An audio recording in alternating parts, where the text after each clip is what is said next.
Good morning. It is a pleasure to be worshiping with you today. We are going to do our breathing exercises once again. So if you have not joined us before, I invite you into this little ritual that we have that we do before I preach. So I would like to invite everyone to just get a little situated, get your feet flat on the floor. We're going to take 3 deep breaths. And on the way in, we're going to think, pray, or say out loud, God with me. And on the way out, we will think, pray, or say, God with us. So in is God with me, out is God with us, and we're going to breathe deeply 3 times. So here we go.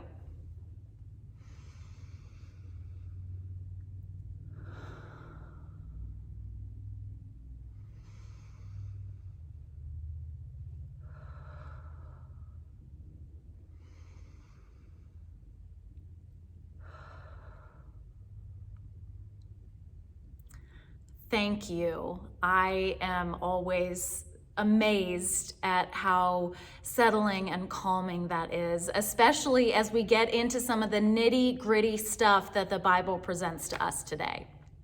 So, I don't know about you, but when I was growing up, I hated talking about money. I mean, I really hated it. Whenever my parents tried real hard to talk to us about finances and to make sure that we were literate and knew what was going on with the family. And I couldn't stand it. I would just I don't want to talk about this. And I would get up from the dining room table and walk away. My parents tried so hard and I was such a pill about it because I felt queasy. There was just something about talking about money that made me so deeply physically uncomfortable that I just didn't want to do it. Even when my dad would, try to slip me some cash before I went to, very sweetly, before I went to the movies with friends or something, I felt weird about it. Whenever I was, talking about allowance with my parents, I felt weird asking for more. Maybe my parents would remember differently, but that's what I remember, is that it was always just kind of weird.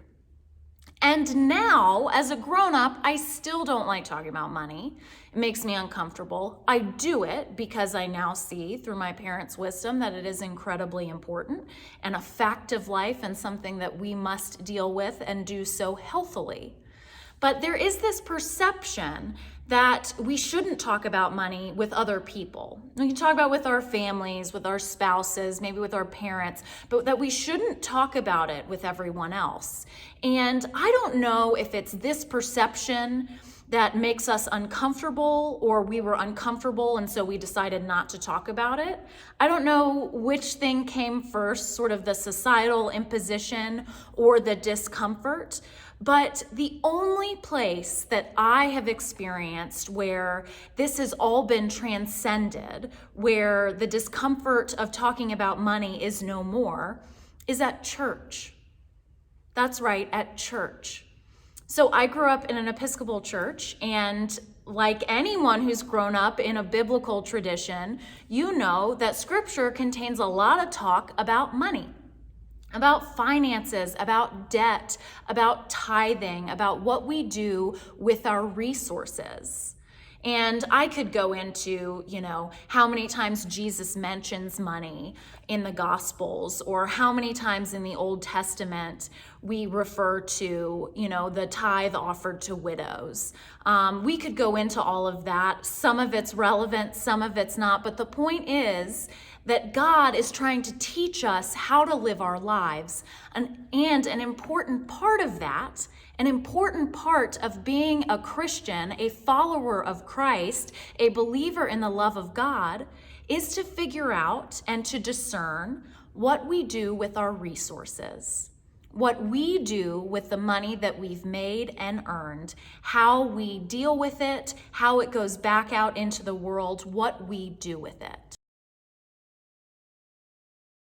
So I heard about this in sermons, in Sunday school. I mean, we were always trying to figure out, okay, how much of your change can you give to make sure that you're tithing? We talked about it at the annual meeting, which the youth were always encouraged to go to. When my parents were on vestry, I heard people talking about it. Money and the church was just part of my life. And it was a regular part of my life to the point where I never thought it was weird, because it's not. It's something that God is calling us to do, to talk about money, to figure out what to do with our resources.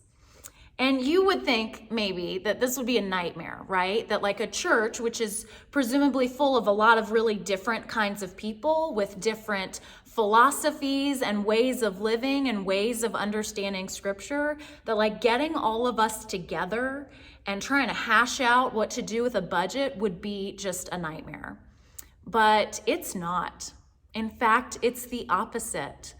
I have found in my time in churches, whether as a lay person, as a staff member, or as a clergy person, that whenever I walk away from a finance committee meeting or a vestry meeting or anything where we talk about budget, I am full of hope.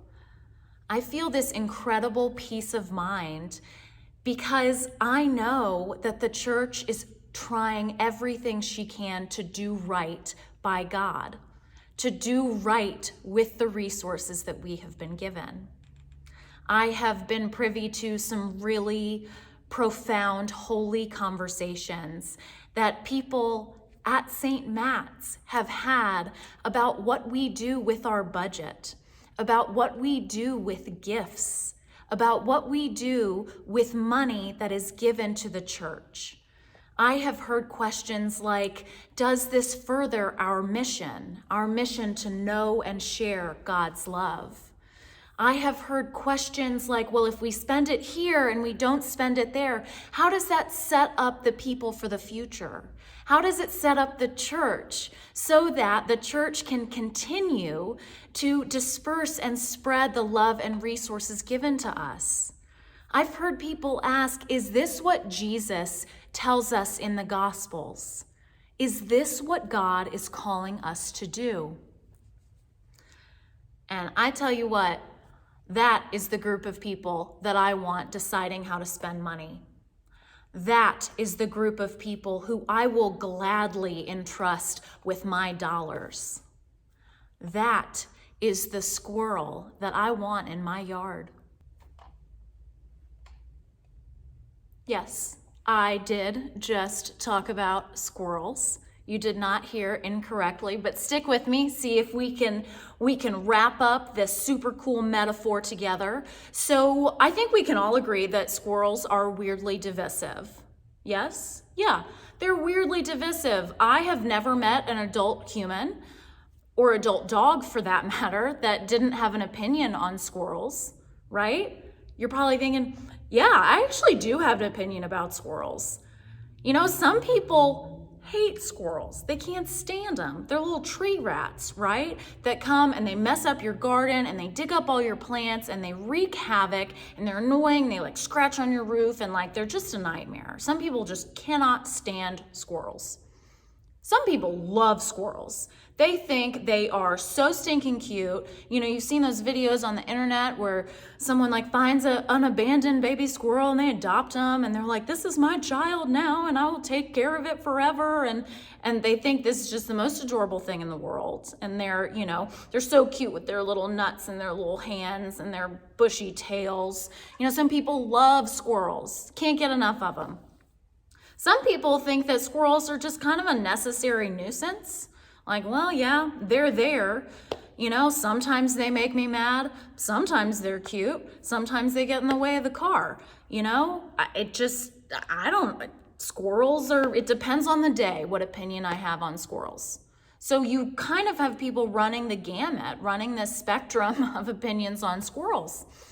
And I think I am here to posit that squirrels are like churches. Churches are like squirrels. Some people really hate church. Some people think church is a poison. Some people think organized religion, especially Christianity, is wreaking havoc on our society. They think it's wrong. Some people are just furious with the idea that the church as an institution has harmed so many people, has continued to perpetuate systems of oppression and exclusivity. Some people really hate churches. Some people love churches. In their eyes, churches can do no wrong, right? If a church says it, it must be true. Some people love church. That's all they need in their life. That's all they want in their life is their community, their church. And some people, it kind of depends on the day, right? Maybe church is a necessary nuisance. Maybe it's like good sometimes when it's not in my way, or like a bummer sometimes when it like messes things up. And wherever you fall on that spectrum, you're right. Because church is all of those things. Church is at its worst harmful. It's hurt so many people. Church can be scary, this massive institution that has so much power. If you happen to think church is the end-all be-all, you are also right. Church can be at its best the most wonderful place on the planet, filled with God's people, radiating God's love out into the world. And if you think that church kind of depends on the day, kind of depends on what church is doing, you're also right. Churches can be complex places where sometimes it's really good and sometimes it's not. Churches divide us and split us and make us opinionated, just like squirrels do. Maybe not just like squirrels do, but go with me here. So church and squirrels, they seem awfully similar, right? Wherever you fall, whatever you think about church, you're right. And whatever you think about church and squirrels, we know that they are absolutely the reason that we have so many trees. I'm sure everyone knows this fact. I think it is adorable and amazing and very funny that squirrels oftentimes forget where they have buried their little treasure. They will get an acorn and they'll think, oh my God, I have to save this for later. And I'm gonna go bury it over here. And I swear I'm gonna remember where this is. And then as soon as they run away from it, it's gone. It's objectively funny. And that's the reason we have so many trees, is because they forget where they've planted this little acorn. That's why we have bushes and flowers and plants growing all over the place, is because squirrels forget where they bury their treasure. They're the worst pirates in the world, and it's hilarious. They are so funny. And even though these squirrels are just very bad at being pirates, we can appreciate the fact that they are doing nature's work, right? Plants don't just grow their nuts and their berries and their fruit just for fun. Plants grow the nuts and the fruits and the blossoms and the berries to spread, to make sure that their good stuff gets out into the world, that their plant DNA is going to keep on going. And squirrels help to make that happen. You know what can't keep producing fruit or blossoms or flowers or berries or nuts? Is a tree that's full of them. If you have a branch that's full of overripe fruit, all that's going to do is weigh it down. It's just going to weigh it down and suck nutrients out, right? We need to pick that fruit. The squirrels need to pick that fruit, and they need to go and spread it. And that's what Jesus is talking about in the gospel today, believe it or not. Jesus is saying that we as branches need to be pruned, because pruned branches continue to produce fruit. And that fruit then goes out into the world. That fruit feeds us, feeds nature, makes sure that things keep going. Pruning is good. Jesus tells us that we are branches that need to be pruned. Because really, how are we supposed to spread the good news if we're not willing to share it? How are we supposed to share our resources if we're not willing to let them go? Just like a branch that doesn't let go of its fruit or its nuts or its blossom can't continue to grow things and spread the good stuff, we can't either. We can't either. We need to be pruned. We need to offer up the fruit of the Spirit. We need to offer up the fruit of our labor. We need to offer up the resources that we have either been given or earned or stumbled upon to make sure that we can keep living into God's call for our lives. If we believe in the fruit that we're producing, and I hope that we do, I hope we believe that the Spirit is at work in each of us, then we ought to be ready to share it. We ought to go out and say, have some of what I've got because it is good. That's the way that squirrels do it. That's the way that trees do it. And that's the way that churches do it too.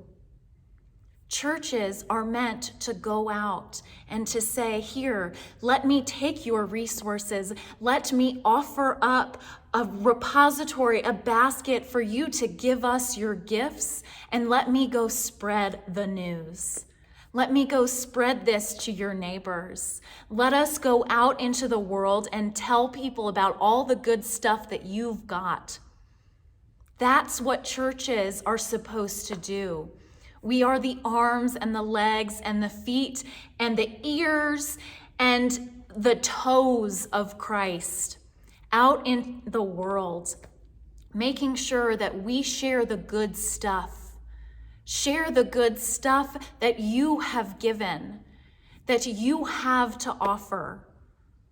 Churches and squirrels are meant to do this. But we're not the end location, right? We're just the middleman. We are to money and resources what squirrels are to nuts and berries. We do need some. I want to be very clear. We do need to stay healthy. Squirrels need to eat. And so they do. They eat some nuts and berries, but then they go out and they plant the rest. We do here at St. Matt's and in churches, we do need some nuts and berries so that we can stay healthy and continue to live into God's call and to serve our community. But what's so great about St. Matt's, our people, you, is that you're in constant prayer. Like I said at the beginning, these questions that people are asking, the discernment that folks go through, that this community goes through in order to do right by the resources that have been given to us, that's incredible. That's truly amazing. And that is why churches, hopefully, why St. Matt's, hopefully, won't get too big for its britches. Because we have people here saying, no, this is what God is calling us to do. Who say, we don't need all those nuts and berries. You know who needs it? The people in our community. We don't need all of this. We need to make sure that other people have it. We need to share the good stuff. And that's what we do. That is, I hope and pray, the best of knowing and sharing God's love, is to say, we got this stuff, it is so good. And now, because it's so good, we're not going to keep it for us. It's too good. It's too good not to share. That's what we do at St. Matt's. That's why St. Matt's is the squirrel that I want in my yard. That's it. Because I know that St. Matt's is going to spread the fruit of the Spirit and the resources that I have to offer. And if you feel the same way, prune your branches. Join us in following Christ the best way that we know how, that we are constantly praying about and discerning by planting seeds. Join us in planting seeds, in abundantly spreading resources, and in constantly making room for God's love to grow. Unlike the squirrels, I promise we won't forget where we planted.